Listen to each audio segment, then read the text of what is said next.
Alhamdulillahi ala ihsani wa syukru lahu ala taufiqihi wa amtinani. Asyhadu an la ilaha illallah wahdahu la syarika lahu ta'ziman li sya'ni. Wa asyhadu anna Muhammadan abduhu wa rasuluhu ila ridwani. Allahumma shalli alaihi wa ala alihi wa ashabihi wa ikhwani. Hadirin hadirat yang dirahmati Allah Subhanahu wa taala. Kita lanjutkan bahasan kita hadis yang kedua tentang Islam, iman dan ihsan. Tafadhal.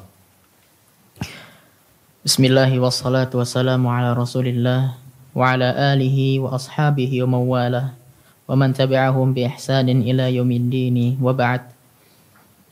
Qala al-muallif rahimahullah ta'ala maratibuddin al-islam wal iman wal ihsan. Al-hadits ats-tsani an Umar radhiyallahu aidan qala بينما نحن جلوس عند رسول الله صلى الله عليه وسلم ذات يوم إذ طلع علينا رجل شديد بياض الثياب شديد سواد الشعر لا يرى عليه أثر السفر ولا يعرفه منا أحد. Kata Umar bin Khattab radhiyallahu anhu, tatkala kami sedang duduk di sisi Rasulullah sallallahu alaihi wasallam suatu hari, tiba-tiba muncul seorang yang syadidu bayadhis thiyab, yang bajunya sangat putih. Syadidu sawadis sya'ar, dan rambutnya sangat hitam. La yura alaihi atharus safar. Tidak terlihat padanya bekas safar, dan la ya'rifu minna ahad, seorang pun tidak mengenalnya. Orang ini aneh ya. Kalau dia musafir, tentu kita tidak mengenalnya, yaitu orang luar kota datang kepada Nabi. Tentu pakaiannya tidak akan putih, tapi tercampur dengan debu. Tentu rambutnya tidak akan sangat hitam, karena juga semerawut atau tercampur dengan debu. Apalagi zaman dahulu namanya orang bersafar, pasti ada bekas safar. Tetapi orang ini enggak ada bekas safar sama sekali. Kalau dia tidak bekas safar, berarti orang kompleks ini, ya, akam sih ya, anak kompleks ini. Tapi ternyata juga kami tidak ada yang kenal, maka ini aneh ya, maka ini aneh. Terus.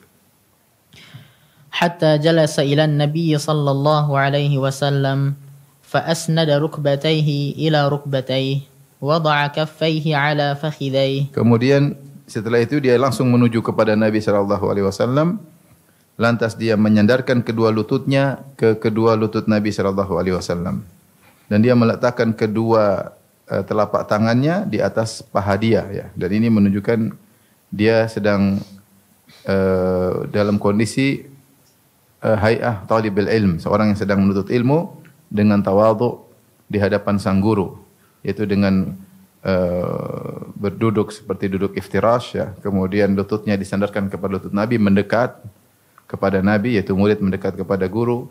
Kemudian dia meletakkan kedua telapak tangannya di atas pahanya dia, sehingga dengan penuh tawadhu di hadapan Rasulullah sallallahu alaihi wasallam. وقال يا محمد أخبرني عن الإسلام فقال رسول الله صلى الله عليه وسلم الإسلام أن تشهد أن لا إله إلا الله وأن محمد رسول الله وتقيم الصلاة وتؤتي الزكاة وتصوم رمضان وتحج البيت إن استطعت إليه سبيلا. قال صدقت فعجبنا له يسأله ويصدقه. Kemudian orang ini setelah duduk bersimpu di hadapan Rasulullah sallallahu alaihi wasallam, kemudian bertanya. Cuma aneh dia mengatakan ya Muhammad. Dia pakai nama ya Muhammad. Biasanya kalau orang-orang tidak ada yang panggil nama langsung kecuali Arab Badui. Orang pasti mengatakan ya Rasulullah, ya Nabi Allah. Tapi orang yang berkata ya Muhammad, wahai Muhammad, kabarkanlah kepadaku tentang Islam. Maka Rasulullah SAW menjawab, dia tanya, Rasulullah menjawab. Rasulullah menjelaskan Islam adalah engkau bersaksi, bersyahadah, tidak ada yang berhak disembah kecuali Allah dan Muhammad Rasulullah. Engkau menegakkan salat, engkau membayar zakat, engkau berpuasa Ramadan, engkau berhaji jika kau mampu. Yaitu Rasulullah menyebutkan rukun Islam yang 5. Qala sadaqta, kata orang ini yang bertanya, benar engkau. Umar berkata, fa'ajibna lahu, kami heran dengan orang ini. Dia yang nanya tapi dia yang membenarkan. Dia yang nanya, apa itu Islam? Terus Rasulullah jawab, kata dia, benar engkau. Maka kami pun heran. Lanjut. Qala fa akhbirni 'anil iman. Qal an tu'mina billahi wa malaikatihi wa kutubihi wa rusulihi wal yawmil akhir وتؤمن بالقدر خيره وشره. قال صدقته. Kemudian dia bertanya lagi, wahai kabarkanlah kepadaku tentang iman. Maka Rasulullah menjawab, iman adalah engkau beriman kepada Allah, kepada malaikatnya, kepada kitab-kitabnya, kepada para rasulnya, kepada hari akhirat, dan engkau beriman kepada takdir Allah baik maupun yang buruk. Itu Rasulullah menyebutkan rukun iman yang 6. Maka orang ini berkata, benar engkau. Qala fa akhbirni 'anil ihsan. قال أن تعبد الله كأنك تراه فإن لم تكن تراه فإنه يراك. قال فأخبرني عن الساعة. قال ما المسؤول عنها بأعلم من السائل. قال فأخبرني عن أماراتها. قال أن تلد الأمة ربتها وأن ترى الحفاة العراة العالة رعاء الشاء يتطاولون في البنيان. ثم انطلق فلبثت مليا ثم قال يا عمر أتدري من السائل؟ قلت الله ورسوله أعلم. قال فإنه جبريل أتاكم يعلمكم دينكم. رواه مسلم. Maka kemudian setelah Rasulullah jawab tentang iman, dia bertanya lagi, kabarkanlah kepadaku tentang ihsan. Maka Rasulullah menjawab, ihsan itu engkau beribadah kepada Allah seakan-akan kau melihat Allah. Jika kau tidak mampu, maka sungguhnya Allah melihatmu. Dia bertanya lagi, kabarkan kepadaku tentang kapan hari kiamat. Rasulullah menjawab, yang ditanya tidak lebih tahu daripada yang bertanya. Dia bertanya lagi, kalau gitu kabarkan kepadaku tentang tanda-tanda hari kiamat. Rasulullah menjawab, seorang budak wanita melahirkan tuannya, majikan wanitanya. Budak wanita melahirkan majikan wanitanya. Dan engkau melihat seorang yang tidak beralas kaki, tidak berpakaian, miskin, pengembala kambing, tiba-tiba mereka meninggikan bangunan, berlomba-lomba dalam meninggikan bangunan. Kemudian orang itu pun pergi, aku pun terdiam. Kemudian Rasulullah berkata kepadaku, wahai Umar, tahukah kamu tadi siapa yang bertanya? Aku mengatakan, Allah dan Rasul lebih mengetahui. Maka Rasulullah menjelaskan, sungguhnya itu adalah Jibril, dia datang kepada kalian untuk mengajarkan agama kalian. Hadis ini riwayat Al-Imam Muslim dalam sahihnya. Kalau hadis pertama, innamal a'malu binniyat, adalah hadis nomor 1 dalam Sahih Bukhari. Kalau hadis ini adalah hadis nomor 1 dalam Sahih Muslim. Hadis pertama dalam Sahih Muslim. Dan hadis ini dikenal dengan Ummus Sunnah, disebut oleh Qurtubi dan juga disebutkan oleh Ibn Daqiq al-Id. Ummus Sunnah, induknya Sunnah. Ini mirip seperti Al-Fatihah disebut dengan Ummul Quran, induknya Al-Quran. Kenapa disebut Ummul Quran, Al-Fatihah? Karena seakan-akan surat setelahnya dari surat Al-Baqarah sampai surat An-Nas adalah syarah dari kandungan surat Al-Fatihah. Maka demikian pula, kalau kita kumpulkan seluruh hadis, ribuan hadis, semua ribuan hadis tersebut kita bisa indukkan kepada hadis ini. Maka dikenal dengan Ummus Sunnah. Karena semua hadis yang dibahas, disampaikan oleh Nabi, paling berbicara tentang Islam atau iman atau ihsan. Karena agama itu adalah Islam, iman, dan ihsan. Taib, ikhwan dan akhwat yang dirahmati oleh Allah Subhanahu wa taala, maka sebelum kita menyampaikan tentang konten dari hadis ini, ada sebab munculnya hadis ini atau disampaikannya hadis ini. Sebabnya adalah ketika muncul kelompok ahlul bidah di Basrah yang dikenal dengan Qadariyah. Qadariyah itu disebut Qadariyah maksudnya pengingkar takdir ya. Bukan disebut Qadari karena dia menetapkan takdir, tidak. Tetapi dia Qadariyah karena menolak apa? Takdir. Dan Qadariyah ada dua. Qadariyah ada dua ya. Qadariyah ada dua. Yang pertama disebut dengan Gulat al-Qadariyah atau Qadariyatul Gulat. Ini yang ekstrim, Qadariyah ekstrim. Kemudian yang kedua adalah Al-Qadariyah yang kenal sekarang Al-Qadariyah Al-Mu'tazilah. Qadariyah Mu'tazilah yang biasa. Yang Mu'tazilah. Syiah Rafidhah juga demikian. Adapun Qadariyah ekstrem ini mereka mengatakan Allah tidak tahu apa yang akan terjadi. Akan terjadi. Allah hanya tahu setelah terjadi. Hanya tahu setelah terjadi. Maka mereka mengingkari ilmu Allah as-sabiq. Di sini mengingkari ilmu Allah as-sabiq, ilmu Allah yang mendahului yang di Lauhil Mahfuz. Ya. Yang Allah catat. Jadi sebenarnya kalau sebelum Allah menciptakan suatu kan Allah mentakdirkan dan Allah merencanakan. Kemudian Allah tulis di Lauhil Mahfuz. Kata mereka tidak ada. Allah tidak ada mentakdirkan dulu, mencatat dulu, mengetahui dulu. Tapi Allah ciptakan. Nanti apa yang terjadi baru Allah tahu. Makanya mereka menamakan al-amru unuf, yaitu perkara langsung terjadi tanpa didahului dengan perencanaan. Yaitu perkara-perkara terjadi tanpa planning, tanpa perencanaan. Perencanaan itulah yang disebut dalam istilah kita dengan takdir, yaitu tanpa takdir. Ini orang-orang ini hukumnya kafir. Mereka ini apakah? Kafir. Karena menolak ilmu Allah Subhanahu wa taala. Maka disebut dengan gulat, yaitu ekstrim. Ekstrim Qadariyah. Kemudian muncul Qadariyah belakangan disebut Qadariyah Mu'tazilah, yaitu mereka hanya menyatakan bahwa af'alullah ghairu makhluk, af'alul makhluk, af'alul ibad ghairu makhluqah. Bahwasanya perbuatan hamba bukan ciptaan Allah, bukan ciptaan Allah, bukan makhluk. Nah, mereka ini tidak dikafirkan, ini tidak kafir, tapi mereka hanya ahlul bidah, tidak dikafirkan. Kenapa? Karena tidak menolak ilmu Allah, karena masih menetapkan ilmu Allah sabik. Ini bedanya. Tapi mereka terjerumus dalam bid'ah, bid'ah Qadariyah ini akan kita bahas karena seharusnya selain Allah, kalau Allah bilang alhamdulillahirabbil alamin, segala puji bagi Allah penguasa alam semesta. Apa itu al-alamin? Al-alamin itu semua makhluk. Apa itu makhluk? Semua ghairullah itu makhluk. Selain Allah itu pasti makhluk. Nah, kita manusia makhluk. Semua perbuatan kita makhluk, ucapan kita makhluk, perbuatan kita makhluk, harusnya demikian. Maka semua yang selain Allah adalah makhluk. Maka di antara semua yang selain Allah adalah makhluk adalah perbuatan hamba.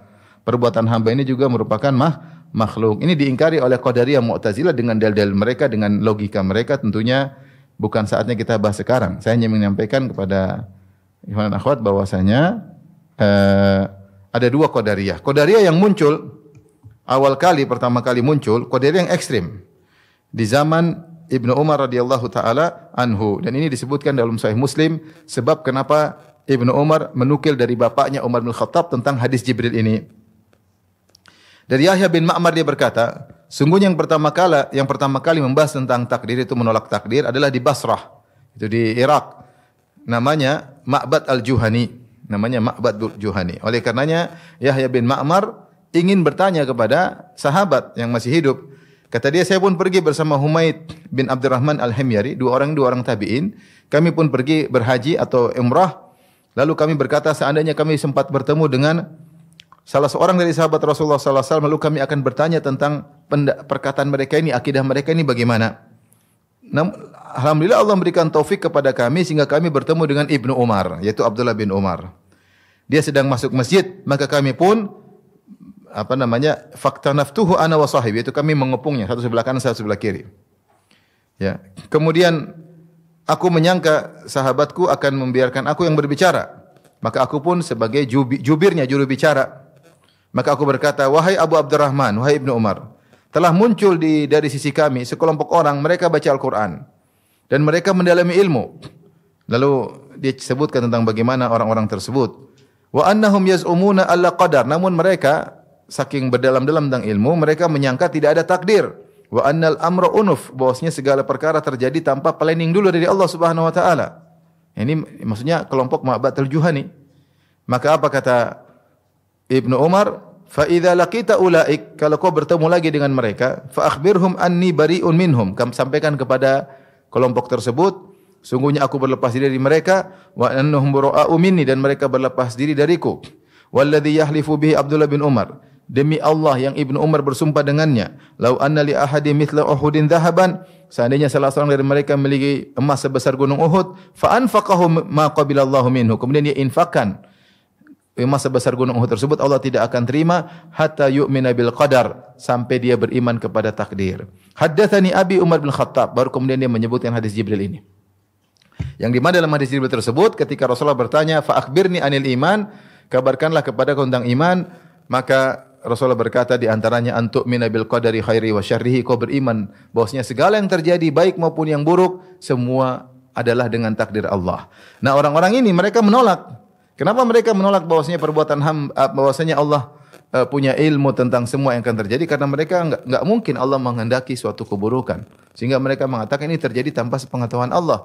Semua terjadi tanpa planning Allah. Maka mereka hukumnya kafir karena mereka menolak ilmullahi as-sabiq. Maka Ibnu Umar berkata, seandainya mereka punya emas sebesar gunung Uhud diinfakkan tidak akan diterima karena mereka kafir. Baru diterima kalau mereka beriman kepada takdir. Ini asbabul wurud atau sebab kenapa, bukan asbabul wurud, tapi sebab kenapa Ibnu Umar menyampaikan hadis dari ayahnya Umar bin Khattab yang dikenal dengan hadis Jibril karena muncul bid'ah yang namanya bid'ah qadariyah. Dan bid'ah sudah muncul sejak zaman para sahabat, dan bid'ah yang pertama kali muncul adalah Khawarij, kemudian disusuli oleh orang Syiah, kemudian Qadariyah, kemudian muncul Mu'tazilah, Wasil bin Atha, kemudian muncul bid'ah-bid'ah yang lain, Jahmiyah dan seterusnya ya, dan seterusnya. Dan itu sudah muncul sejak zaman para sahabat. Tapi sekarang kita masuk kepada konten dari hadis. Sebelum kita sampai ke konten hadis, di sini ada beberapa adab yang bisa kita ambil. Yang pertama, ikhwan dan akhwat yang dirahmati Allah Subhanahu wa taala, ya, beberapa faedah ya. Faedah adabiyah ya, terkait adab. Ini kita belum masuk kontennya ya, terkait adab. Yang pertama, ya. Adab seorang penuntut ilmu, adab penuntut ilmu kepada guru. Kepada guru, yaitu dengan apa? Merendah, tawadhu, merendah dan tawadhu. Ya, bagaimana Jibril alaihissalam sedang menjelma sebagai seorang Arab Badui, kemudian duduk di hadapan Nabi sallallahu alaihi wasallam dengan bersimpuh, meletakkan kedua tangannya dengan penuh sopan santun, kemudian berbicara kepada Nabi sallallahu alaihi wasallam. Yang kedua, memakai pakaian yang rapi. Memakai pakaian yang rapi. Yang rapi. Baik guru maupun murid. Guru maupun murid. Kalau murid dalilnya apa? Dalilnya karena Jibril datang dalam bentuk orang yang berpakaian syadidu bayadhi thiyab wa syadidu sawadi sa'ar, yaitu baju yang putih, baju putih bersih, kemudian rambut hitam, maksudnya rapi, rambut rapi hitam, menunjukkan seorang penuntut ilmu di antaranya dia berpakaian yang baik. Kemudian adapun guru, kenapa disebut guru? Karena Jibril alaihissalam meskipun dia sedang berlagak sebagai seorang murid, dia juga seorang guru. Makanya Rasulullah SAW di akhir hadis mengatakan, "Hadza Jibrilu yu'allimukum dinakum." Jibril datang untuk mengajarkan kepada kalian agama kalian. Maka Jibril juga sama sebagai guru, dia juga berpakaian yang rapi. Dan ini menunjukkan tentang perhatian terhadap majelis ilmu. Seorang berusaha rapi yang baik, ya, kemudian datang sehingga serius. Karena kita tahu bahwasanya kondisi yang segar, kemudian bersih, itu memotivasi seorang untuk serius dalam menuntut ilmu. Serius dalam menuntut ilmu. Sebisa mungkin. Ya. Kita tahu banyak juga yang tidak bisa rapi karena kondisi dan situasi. Tapi selama bisa rapi, bisa datang dengan baik, maka hendaknya dia lakukan. Kemudian yang ketiga, ya, adab diantaranya dekatnya penuntut ilmu dengan gurunya. Ilmu dengan gurunya. Ya, bagaimana Jibril alaihissalam dekat dengan Nabi sallallahu alaihi wasallam, bersimpuh di hadapan Nabi. Dan di antara adab tadi yang sudah disebut pertama ada tawadhu. Seorang murid tawadhu di hadapan gurunya. Sampai ketika Musa alaihissalam menuntut ilmu kepada Khadir, dan kita tahu semua ulama sepakat bahwasanya Musa lebih utama daripada Khadir. Musa di antara ulul azmi minar rusul, dan disebutkan dalam Al-Quran banyak sekali cerita Musa. Khadir cuma sekali disebutin. Ya. dan Musa lebih mulia daripada Khadir. Namun dalam kondisi ini Musa sedang menuntut ilmu kepada Khadir yang Musa tidak tahu. Maka Musa alaihissalam merendahkan dirinya dan hal attabi'uka ala an tu'allimani mimma 'allimta rusyda. Maka Musa berkata, wahai Khadir, bolehkah aku mengikutimu agar engkau mengajarkan aku dari ilmumu? Dia tidak perintah, saya mau belajar dari engkau. Dia bilang, bolehkah aku mengikutimu? Ini Musa, dia lebih berilmu daripada Khadir. Dia lebih dekat dengan Allah daripada Khadir. Tapi ketika dia sekarang statusnya sebagai penuntut ilmu, maka dia tawadhu di hadapan gurunya karena dia yang menuntut ilmu kepada Khadir. Makanya ilmu itu tidak diraih, kata Ibnu Abbas, oleh orang yang mustahi dan mustakbir, oleh orang yang pemalu dan orang yang sombong. Ya, kalau sombong mungkin dia enggak akan diajari oleh gurunya. Seorang kalau butuh ilmu dia tunjukkan, dia beradab di hadapan guru. Di antaranya karena sebagai bentuk penghormatan terhadap ilmu. Ilmu ini sedang ada pada orang ini, maka saya tawadhu di hadapannya karena dia sedang berilmu. Jangankan kita, bahkan malaikat tawadhu kepada orang pencari ilmu. Wa innal malaikata la tadau ajnihataha. Ya. Sungguhnya para malaikat meletakkan sayap-sayapnya buat apa? Ridhan bi talibil ilmi li talibil ilmi bima yasna, karena ridha kepada penuntut ilmu tentang apa yang dia lakukan, menuntut ilmu. Malaikat saya tawadhu di hadapan penuntut ilmu. Maka di antara adab jangan sombong di hadapan guru, tapi bertawadhu. Meskipun mungkin kita punya ilmu yang guru kita tidak tahu, tapi kita sekarang status sebagai penuntut ilmu, maka hendaknya kita tawadhu. Kemudian di antaranya adab juga terkait ya. Ingat ibu-ibu, maksudnya kalau kita jadi guru atau murid untuk pakai baju yang bagus, tapi bukan bersolek berlebihan ya. Bukan bersolek berlebihan, itu yang rapi, yang menunjukkan pakaian penuntut ilmu ya. Putih bersih, bukan pakaian bersolek ya. Bukan pakaian artis kita pakai buat pengajian, enggak. Maksudnya pakaian yang menunjukkan adab, kesopanan ketika nuntut ilmu. Tapi yang keempat, sabarnya guru terhadap murid. Nah, di sini Jibril alaihissalam sedang menjelma menjadi seorang Arab Badui. Makanya dia panggil ya Muhammad, dia sebut nama, ya Muhammad. Padahal kita tahu di antara adab kata Allah, la taj'alu du'a ar-rasuli bainakum ka du'a'i ba'dikum ba'dha. Janganlah kalian memanggil Rasulullah ya di antara kalian seperti memanggil satu di antara kalian. Itu kita panggil nama langsung. Tapi kalau Rasulullah harus dipanggil ya Rasulullah, ya Nabi Allah ya. Tidak panggil nama ya Muhammad. Nah, orang ini manggil Nabi dengan nama ya Muhammad. Dan Rasulullah sabar. Oleh karenanya bisa jadi seorang guru mendapati sikap murid yang kurang sopan, maka hendaknya dia bersabar karena tujuan dia adalah untuk mendakwahi sang murid ya. Kemudian di antaranya bahwasanya di antara adab yang keberapa ini? Yang kelima, bertanya adalah ibadah. Perhatikan nih, bertanya itu adalah ibadah. Allah berfirman, apa dalilnya ibadah? Kata Allah, fas'alu ahla dzikri in kuntum la ta'lamun. Bertanyalah. Allah perintah, berarti bertanya adalah perintah. Maka seorang ketika bertanya, dia berusaha menghadirkan dirinya dia sedang beribadah. Sehingga kalau dia bertanya, maka dia akan mendapatkan pahala. Bukan cuma guru yang menjawab dapat pahala, murid yang bertanya juga akan dapat apa? Pahala. Oleh karenanya, pertanyaan itu bisa kalau tidak benar bisa timbulkan fitnah. Betapa banyak pertanyaan bikin fitnah, bikin ribut di antara kaum muslimin, bikin gontok-gontokan. Ya. Oleh karenanya, pertanyaan ada dua, perhatikan pertanyaan. Ada dua, yang pertama yang baik, yang kedua adalah yang buruk. Di antara bentuk pertanyaan yang baik adalah benar-benar untuk mencari tahu, benar-benar untuk mencari tahu. Ikhlas karena Allah, bukan karena riya.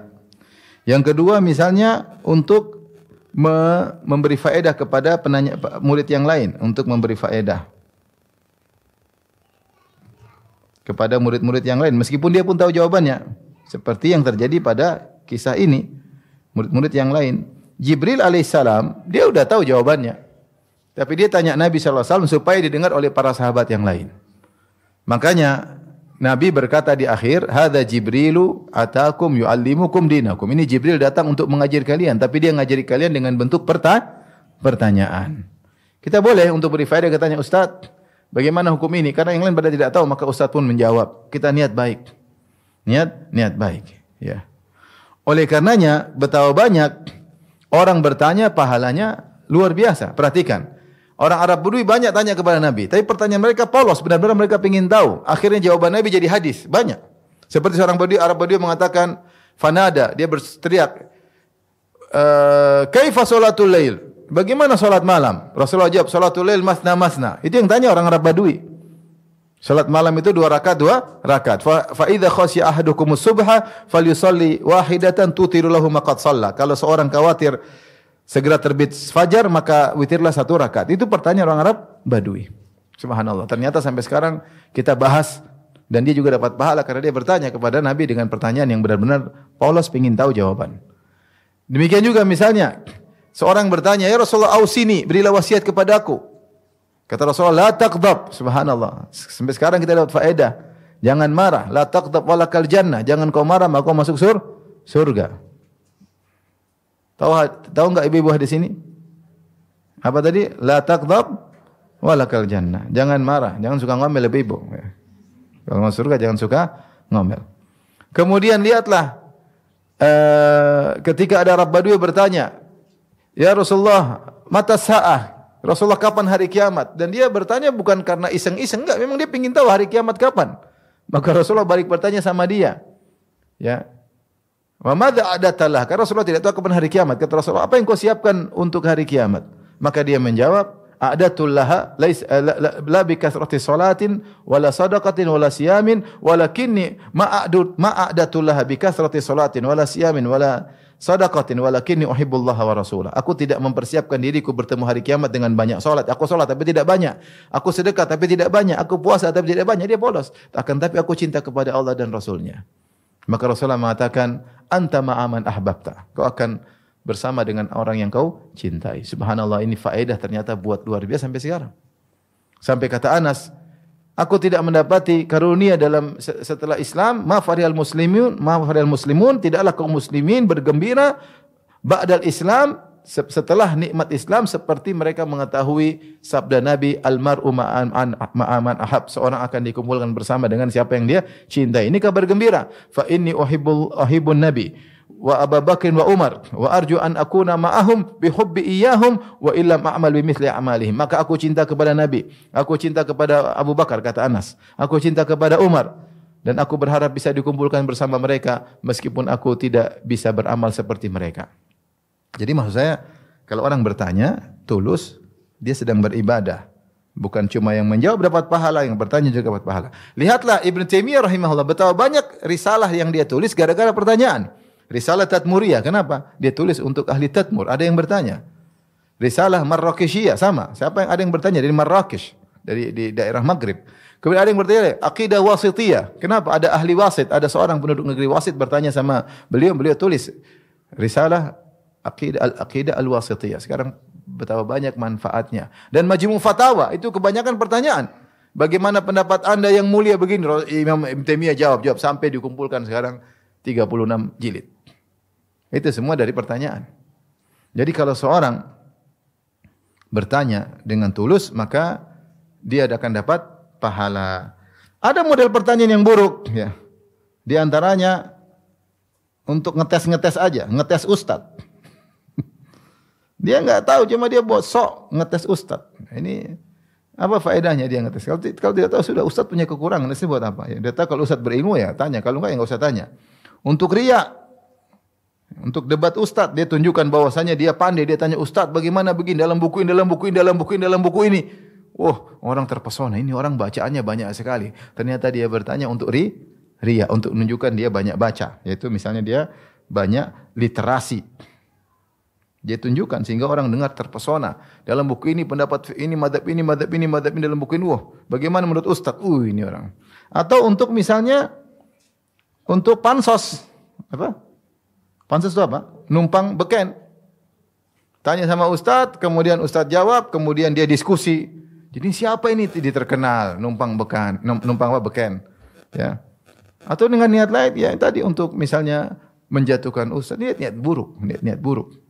Untuk memecah belah, dan ini banyak terjadi. Pertanyaan untuk memecah belah. Syekh, bagaimana hukum begini? Dia tahu ada temannya begitu, dia pertanyaan tidak sempurna, kemudian syekhnya menjawab atau ustadznya menjawab tanpa mendengar informasi yang lengkap dari dua belah pihak, akhirnya timbul keributan, timbul perpecahan. Ini semua pertanyaan niat-niat buruk. Oleh karena seorang harus tahu bahwasanya bertanya adalah ibadah, maka hendaknya dia bertanya dengan baik. Baik, kita masuk pada pembahasan. Maka dalam hadis ini Rasulullah SAW didatangi Jibril, dan Jibril alaihissalam bertanya tentang 3 hal secara umum yang dikenal dengan maratibuddin, ya. Maratibuddin, yaitu tingkatan agama. Maka yang pertama maratibuddin yang pertama adalah al-Islam. Al-Islam. Islam ini ditafsirkan oleh Nabi dengan rukun Islam, ya. 5 rukun Islam. Apa saja ibu-ibu? Dapat belum? 1 apa? Syahadatain. Yang kedua apa? Salat. Yang ketiga zakat. Yang keempat puasa Ramadan. Yang kelima haji bagi yang mampu. Haji. Setelah itu Rasulullah ditanya lagi, maka beliau ditanya tentang iman. Maka beliau menjawab tentang iman. Al-iman. Iman, maka Rasulullah menjawab dengan 6 rukun iman. Yaitu iman kepada Allah. Pada Allah. Terus apa? Pada malaikat-malaikatnya, kemudian apa? Kitab-kitabnya, kemudian para rasul, kemudian yang kelima hari akhir, yang keenam apa? Takdir, qadar. Rukun iman. Perhatikan kalau kita perhatikan di sini, al-iman dan Islam disebutkan dalam satu konteks. Kalau disebut dalam satu konteks, maka rukun Islam ini terkait dengan amalan zahir. Amal-amal zahir. Adapun rukun iman ini terkait dengan amal-amal batin. Amal-amal batin. Sehingga saya sempat lihat di situ, kalau kita gambarkan Islam ibarat atau agama ini ibarat pohon, kalau kita ibaratkan agama itu ibarat pohon, jika agama atau iman ibarat pohon, maka kita bisa bagi, setidaknya ini adalah tanah, maka rukun iman itu di bawah semuanya ada 6, ya. Iman kepada Allah, ini akarnya. Iman kepada Allah. Kemudian ada 6, ya. 1, ya. 2, ya. 1, 2, ya. 3 misalnya. Ya, iman kepada Allah, kemudian kepada apa? Malaikat, pada kitab, Rasul, kemudian apa? Rasul, kemudian apa? Hari akhir, kemudian takdir. Nah, adapun yang di atas ibarat pohon yang kelihatan zahir. Ibarat pohon, kemudian ada cabang-cabangnya.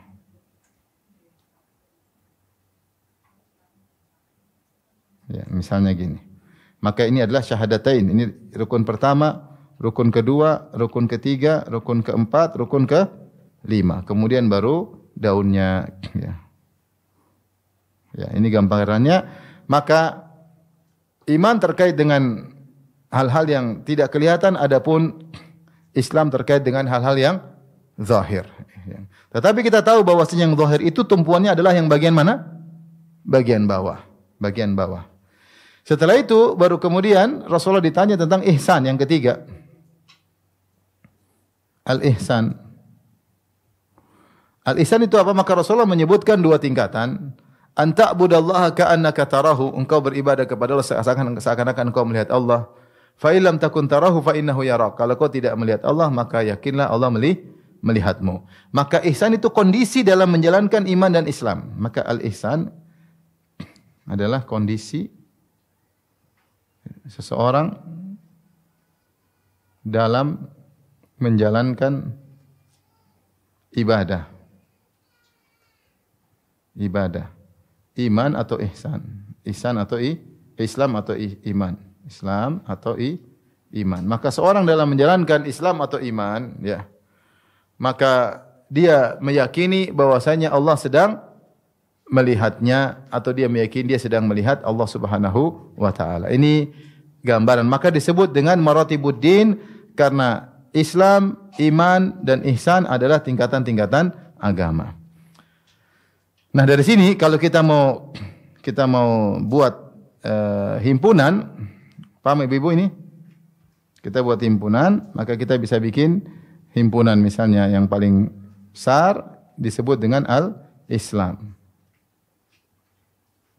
Kemudian di dalamnya ada namanya al-iman. Al-iman. Di dalamnya lagi ada al-ihsan. Al-ihsan. Orang yang Islam belum tentu iman, orang iman belum tentu ihsan. Jadi ini derajat yang paling tinggi. Derajat yang paling tinggi. Karena orang yang Islam berarti dia masih perhatian kepada zahirnya, kurang terhadap batinnya. Ya, untuk mencapai derajat iman dia harus perhatian sama batin juga. Makanya Allah mengatakan dalam Al-Qur'an, qalatil a'rabu amanna qul lam tu'minu walakin qulu aslamna. Ya, berkata orang Arab Badui dalam surat Al-Hujurat, orang Arab Badui berkata, kami sudah beriman. Maka Allah mengatakan, lam tu'minu, kalian belum beriman. Walakin qulu aslamna, tapi katakanlah kalian masih Islam. Walamma yadkhulul imanu fi qulubikum, iman belum masuk dalam hati kalian. Perhatikan, iman walamma yadkhul imanu fi qulubikum. Fi qulubikum. Ini dalil-dalil bahwa derajat iman lebih tinggi dari apa? Islam. Ini di antaranya kata Allah membantah orang-orang Badui yang mengatakan mengaku beriman. Kata Allah, walakin qulu aslamna, kalian baru masuk Islam. Walamma yadkhul imanu fi qulubikum, iman kalian belum masuk dalam hati. Ini di antara dalil bahwasanya iman lebih tinggi daripada Islam, ya. Demikian dalam firman Allah Subhanahu wa taala, fa akhrajna man kana fiha minal mu'minin fama wajada fiha ghayra baitin minal muslimin. Dalam surat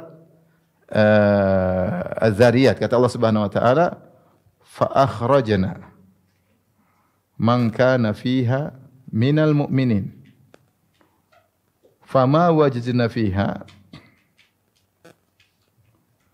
ghayra baitin minal muslimin.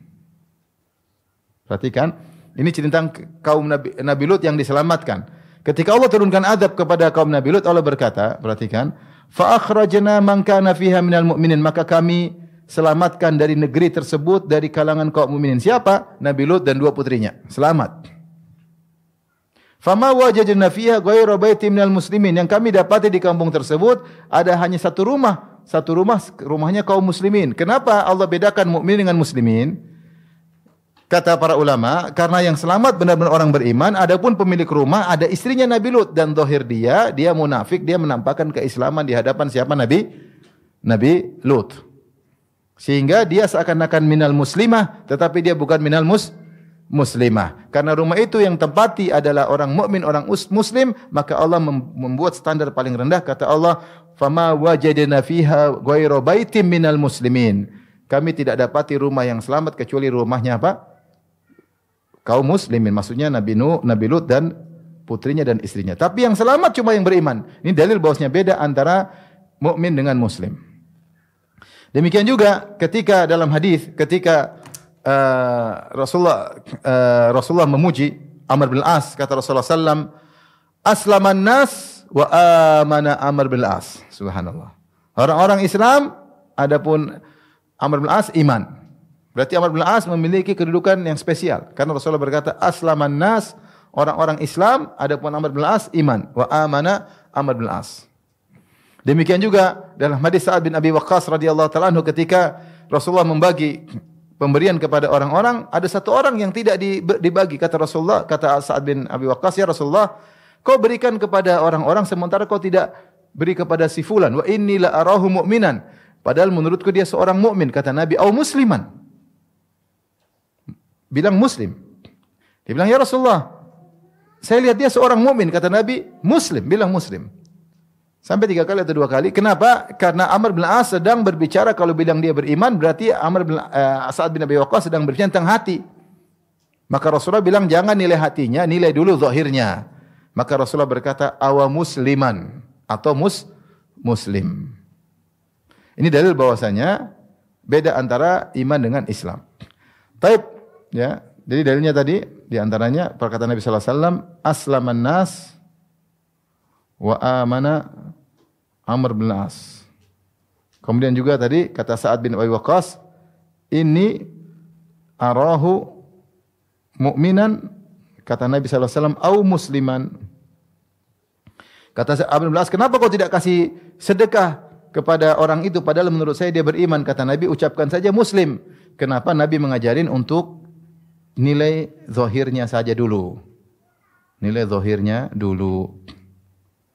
Karena kalau mukmin ini berarti nilai hati. Sementara nilai hati tidak ada yang tahu kecuali siapa? Allah. Maka Rasulullah ajarkan, bilang aja atau muslim. Dia orang baik atau muslim. Demikian juga doa ketika kita mendoakan orang dalam salat jenazah. Allahumma man ahyaitahu minna fa ahyihi alal Islam. Wa man tawaffaitahu minna fa tawaffahu alal iman. Ya Allah, siapa yang kau hidupkan di antara kami, maka hidupkanlah di atas Islam. Dan siapa yang kau wafatkan di antara kami, wafatkan di atas iman. Kenapa? Kalau wafat amal zahir enggak bisa dibawa, tapi iman bisa dibawa. Maka di sini dibedakan antara Islam dengan iman. Secara umum, Ibu yang rahmatillah subhanahu wa ta'ala, bahwasanya Islam terkait dengan zahir, iman terkait dengan batin, ihsan adalah kondisi yang tinggi ketika sedang berislam dan beriman. Akan tetapi, perhatikan ini hukum asal, bahwasanya ini semua Islam dan iman dibedakan. Ini jika Islam dan iman disebutkan dalam satu konteks. Dalam satu konteks.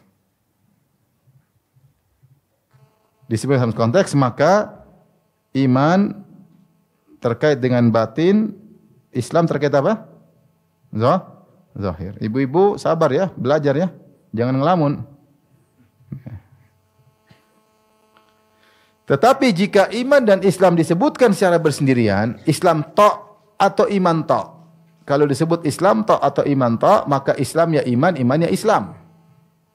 Ini dalam kaidah bahasa Arab disebutkan lafal-lafal, perhatikan, lafal-lafal yang jika disebutkan bareng, disebutkan berbarengan, maka berbeda maknanya. Berbeda maknanya. Namun jika disebut satu saja,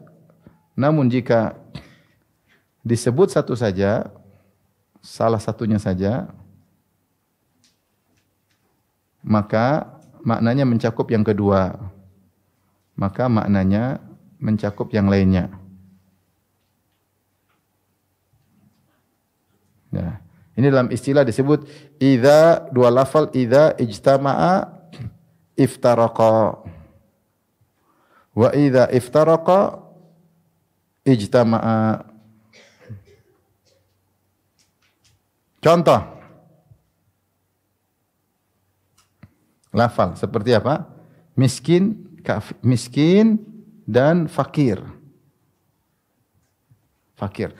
Kalau disebutkan berbarengan, maka fakir lebih parah daripada miskin. Innama shadaqatu lil fuqara'i wal masakin. Sungguhnya sedekah buat para fakir, buat para miskin. Fakir apa? Fakir yang penghasilannya tidak mencukupi setengah keperluannya. Adapun miskin yang penghasilannya lebih dari setengah keperluannya. Artinya kalau ada orang kebutuhan 4 juta per bulan, ternyata penghasilan cuma 1 juta, fakir atau miskin ibu-ibu? Dia punya kebutuhan 4 juta sebulan, ternyata gajinya cuma sejuta. Fakir atau miskin? Fakir, karena tidak memenuhi setengah dari kebutuhannya. Demikian juga kalau dia cuma 1.500.000 fakir. Tapi kalau penghasilannya 3 juta, sementara kebutuhannya 4 juta, fakir atau miskin? Miskin, karena miskin itu adalah penghasilannya lebih dari setengah kebutuhannya, tapi belum mencapai keperluan. Tapi kalau disebutkan salah satu saja, ya miskin, ya fakir. Ini orang miskin. Ya entah miskin entah fakir. Artinya orang fakir. Kalau disebut satu lafaz saja, fakir sama dengan miskin. Miskin sama dengan fakir. Tapi kalau digabungkan keduanya, maka berbeda. Contoh lagi yang kedua, albir wa taqwa. Taqwa dan albir.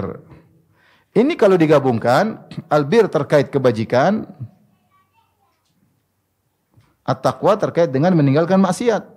Kalau digabungkan, seperti Allah berfirman, wa ta'awanu 'alal birri wa taqwa. Saling tolong menolong dalam kebajikan ketakwaan. Maksudnya tolong menolong dalam melakukan kebajikan, tolong menolong dalam meninggalkan kemaksiatan. Tapi kalau hanya disebut bir saja atau takwa saja, bir sama dengan takwa. Contoh, wallahu yuhibbul muttaqin. Allah mencintai orang yang bertakwa. Maksudnya apa? Yang meninggalkan maksiat melakukan kebajikan.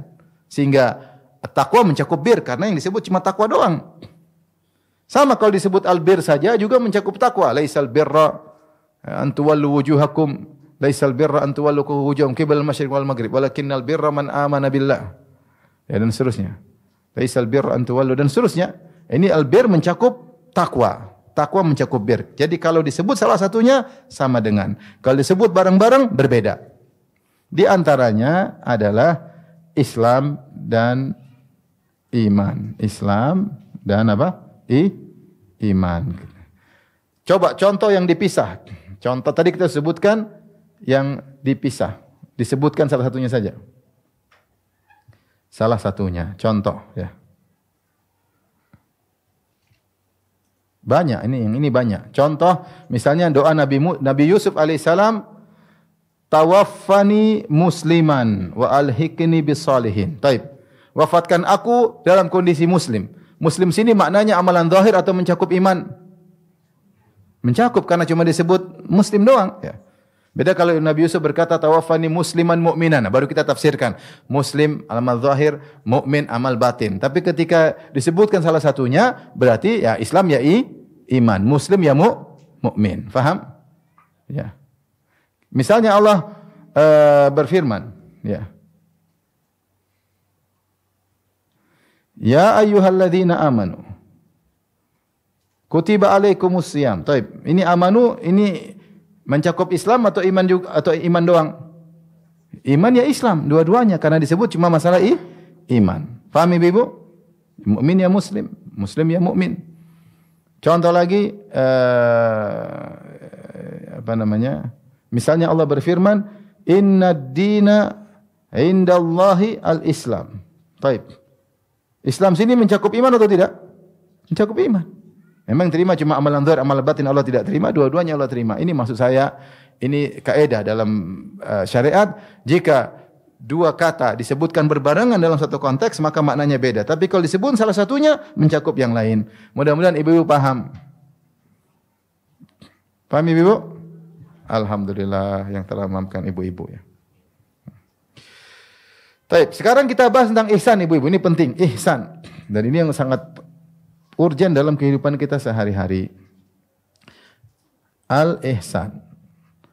Jadi dengan demikian ibu-ibu, kita jangan hanya memperhatikan amalan zahir doang, kita juga perhatikan amalan batin. Jadi belajar bukan cuma fikih wudu, fikih salat, fikih haji, belajar juga akidah.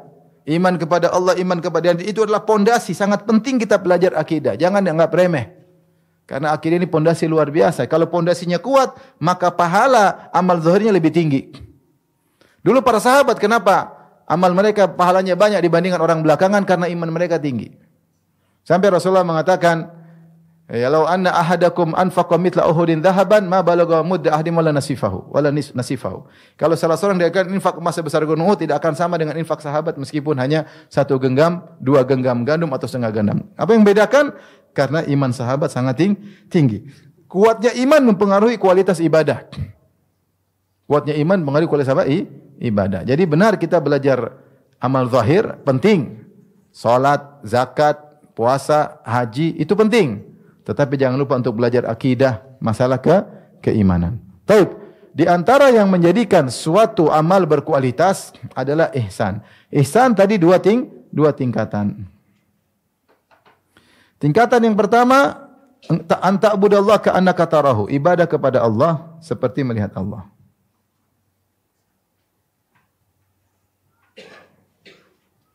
Seperti melihat Allah.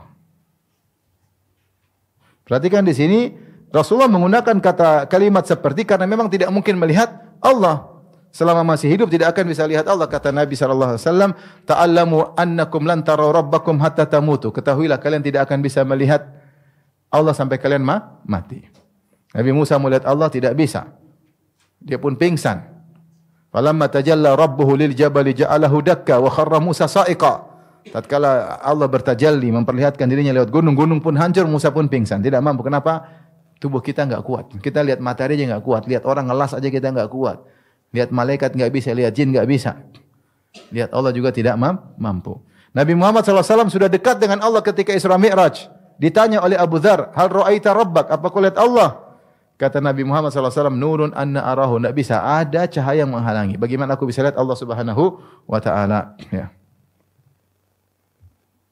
Bagaimana aku bisa melihat Allah Subhanahu wa Ta'ala? Maka ini tingkatan pertama, ibadah kepada Allah seperti melihat Allah Subhanahu wa Ta'ala. Tapi tidak mungkin bisa melihat karena Nabi mengatakan seperti itu. Terus bagaimana Ustaz cara mewujudkan ini? Saya ingin sampai tingkatan pertama. Kalau tingkatan kedua insya Allah bisa. Kedua apa?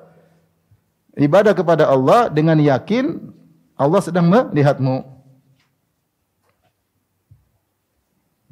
Beribadah dengan yakin Allah sedang melihatmu. Fa illam takun taru fa innahu yarak. Sedang melihatmu. Ini insyaallah mudah. Ini disebut dengan muraqabatullah. Merasa diawasi oleh Allah. Senantiasa merasa diawasi. Ini ibadah yang agung. Tetapi bisakah kita sampai pada derajat yang pertama? Ini yang paling pertanyaan. Bisakah kita sampai pertama? Bagaimana caranya aplikasinya? Aplikasi sederhana. Para ulama mengatakan itu dengan penglihatan hati. Penglihatan hati. Menghadirkan seakan-akan di depan dia seakan-akan di hadapan Allah, seakan-akan dia sedang di hadapan Allah. Di hadapan Allah Subhanahu wa Ta'ala. Ya, kalau kita bayangkan kita bisa bayangkan saya sedang di hadapan seorang raja, maka kita akan tunduk dan khusyuk. Apalagi kita di hadapan Rabbul Alamin. Allah Subhanahu wa Ta'ala yang berada di atas arsy, tetapi semua yang di bawahnya dalam genggamannya. Semua ubun-ubun makhluk di tangannya. Semua keputusan adalah di tangannya. Dia di atas tapi dia mengetahui seluruh apa yang ada di bawah. Peraturannya berlaku sampai seluruh yang ada di bawah seluruhnya. Aamintum man fis sama ayakhsifa bikumul ard. Apa kalian merasa aman? Allah di atas kemudian kalian merasa aman, kalian akan dibenamkan oleh Allah. Meskipun Allah di atas, Allah Maha mengetahui segalanya. Maka dia hadirkan bahwasanya kekuasaan Allah luar biasa, maka dia beribadah seakan-akan sedang melihat Allah Subhanahu wa Ta'ala. Sebagian ada yang mengatakan seperti seorang membayangkan dia di surga lantas dia melihat wajah Allah Subhanahu wa Ta'ala.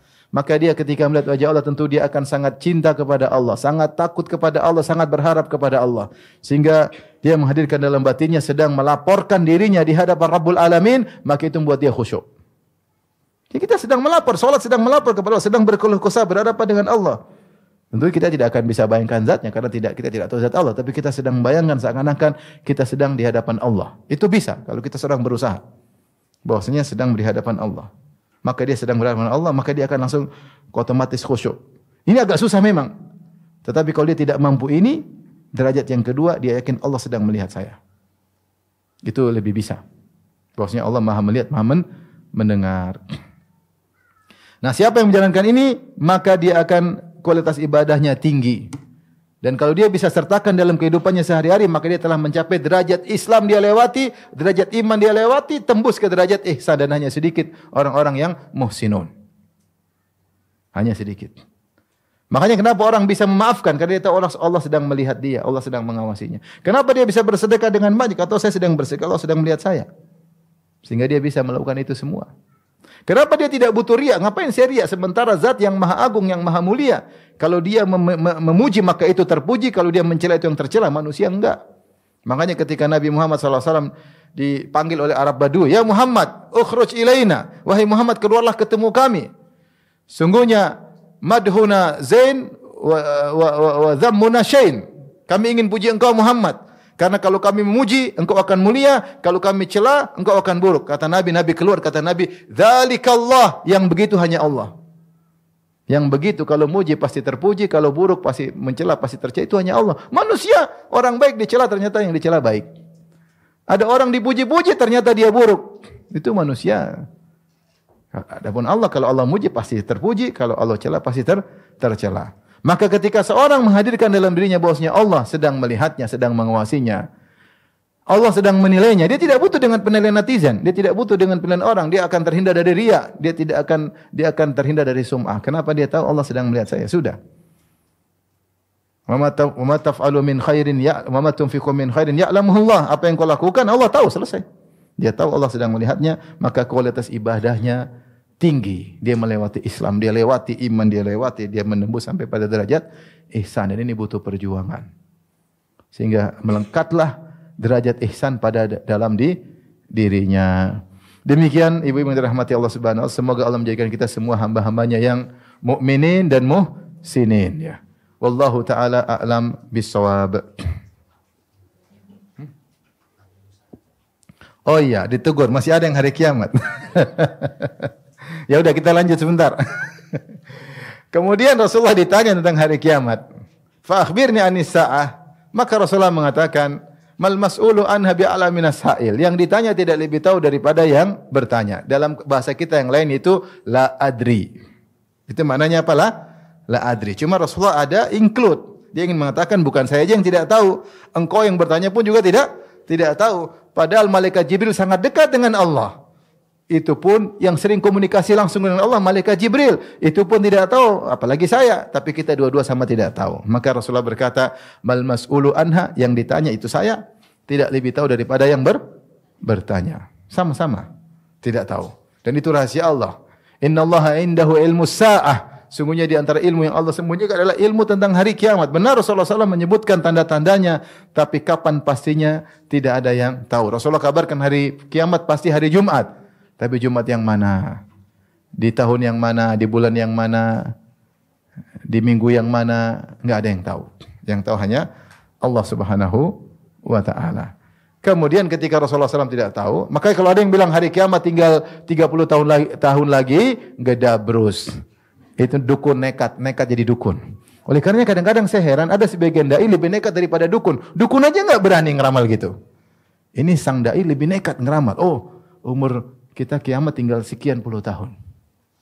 Sampai di antara mereka ada yang jualan, ayo kita beli kuda karena hari kiamat nanti perang dengan kuda. Akhirnya jualan kuda. Sampai bikin kampung hari akhirat. Maksudnya kampung hari akhir zaman, akhirnya jualan. Jadi kalau orang sudah tahu bentar lagi 30 tahun lagi hari kiamat, ngapain saya bangun rumah, ngapain saya buka usaha? Bentar lagi mati. Ya. Benar hari kiamat dekat, tapi tidak boleh kau sebutkan sekian puluh tahun, sekian enggak boleh. Ini dukun aja enggak berani. Dukun aja enggak berani. Ini ustaz berani ngeramal hari kiamat kapan-kapannya. Yang Nabi mengatakan Jibril aja enggak tahu, terus kau tahu bagaimana ceritanya? Dan banyak orang terpesona, pakai hitung-hitungan lah, inilah. Jangan, enggak boleh.